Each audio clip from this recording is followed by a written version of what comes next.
sort of in what we call high Fowler's position. All right.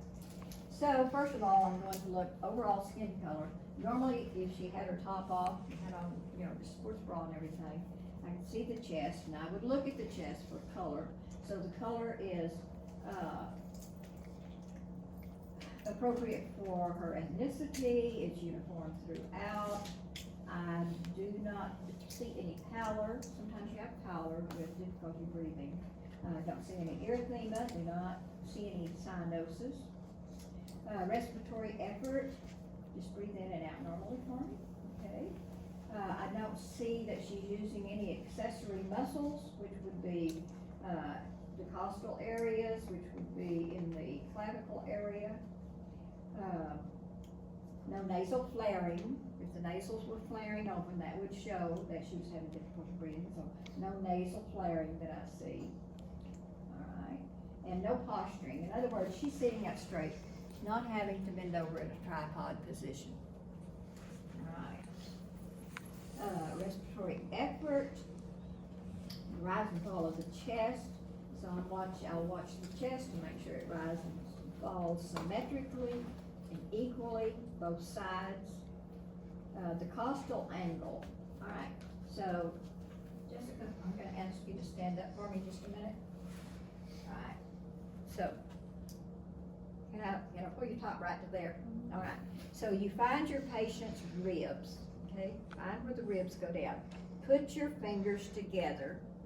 We're looking for the costal angle. Costal means ribs. And so right there, do you see that angle between my thumbs? That should be 90 degrees. Okay, that's good, thank you. Yes, you can sit down. I'm gonna make you stand up again in a minute, but that's okay. All right, so the costal angle is 90 degrees. We're going to measure anterior. Well, I've already measured that on Jasmine. So y'all you saw how I measured the A and P and transverse, right? Mm-hmm. So it has to be a 1 to 2. Which one will be the one? The A and P, right? I mean the transverse. The A and See, P. A and P is 1. Transverse is It's 2. All right. Keeps thinking about that, and it kind of drives you a little bit crazy. So 1 to 2. And you have to tell us what the measurements are. Don't just say it's a 1 to 2. Say, okay, the A and P was this many inches, the transverse was this many inches. Because we want to know that you really checked it out. All right. So, for palpation of the anterior chest, we want to look at thoracic expansion.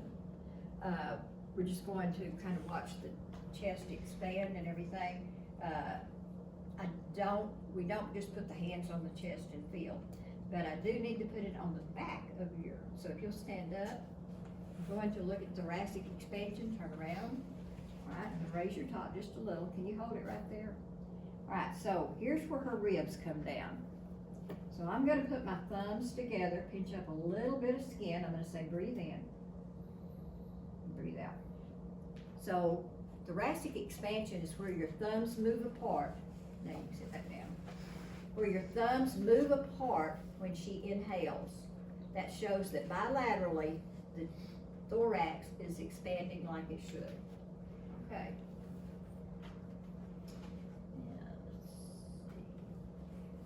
Another thing we're going to check is what we call,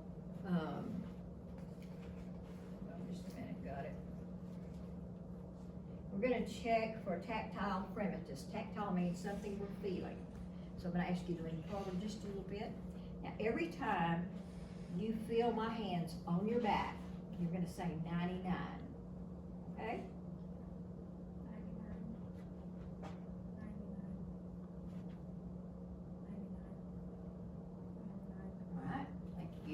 So what I'm feeling for is any kind of feeling that should not be there, but I didn't feel any tactile fremitus. Let's see. All right. So now I'm going to listen to your lungs. I'll listen to the anterior or front first, and then I'll go to the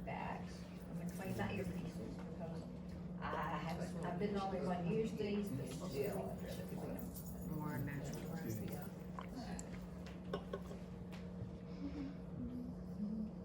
So you guys remember, I said, where am I gonna start on the lungs?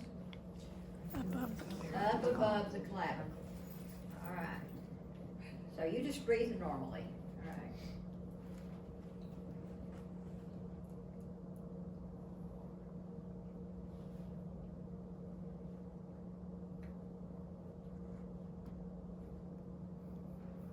Now I'm gonna come down below the clavicle for costal, the rib number 2, because I can't hear anything if I'm on top of the clavicle.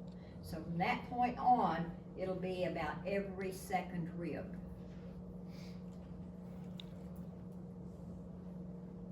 Just breathe in and out naturally.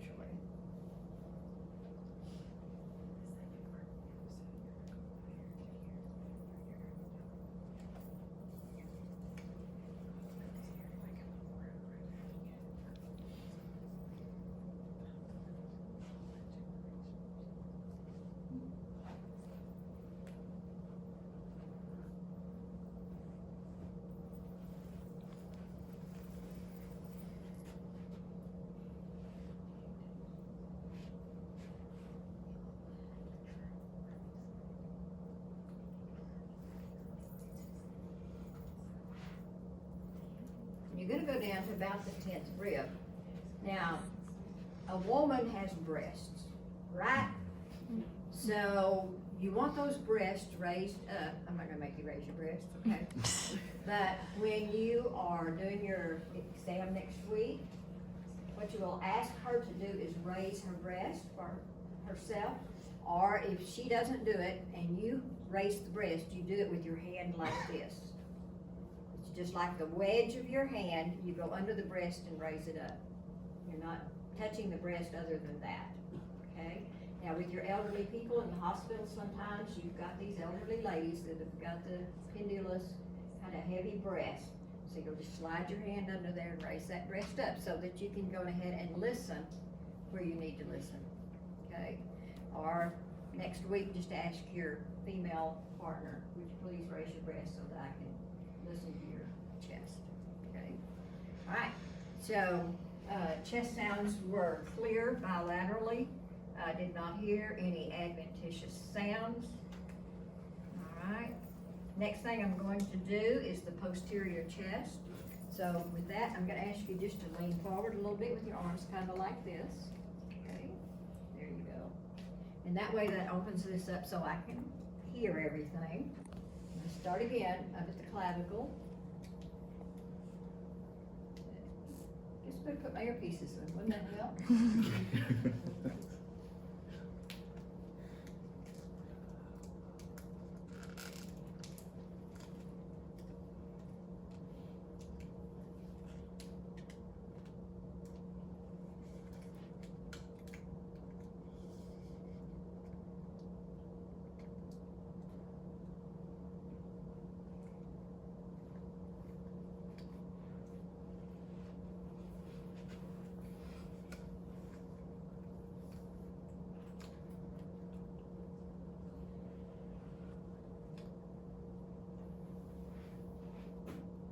And I'm going to listen at each side of your lung area. Okay?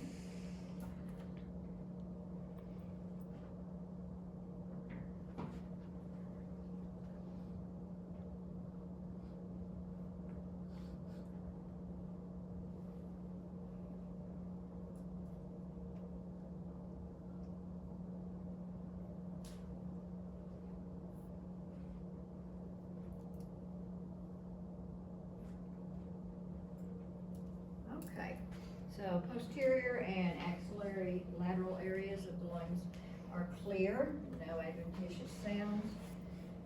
Let's see. Anything else? We've done all of that. One thing you gotta remember is listen to the lungs in what we call a ladder pattern. So you're gonna go one side, next side, down one, back across, down, back across, down, back across. So what you're doing is comparing both sides. So you wanna be sure that one side is clear, other side is clear. Now, when I got to the axillary area or the lateral, I came down, and it doesn't make any difference which side you start, but you're going to listen to those three areas. Remember, you've got a posterior axillary, a mid-axillary, and an anterior axillary. So you're gonna listen in those three spots. Okay? All right. So thank you for letting me take care of you today.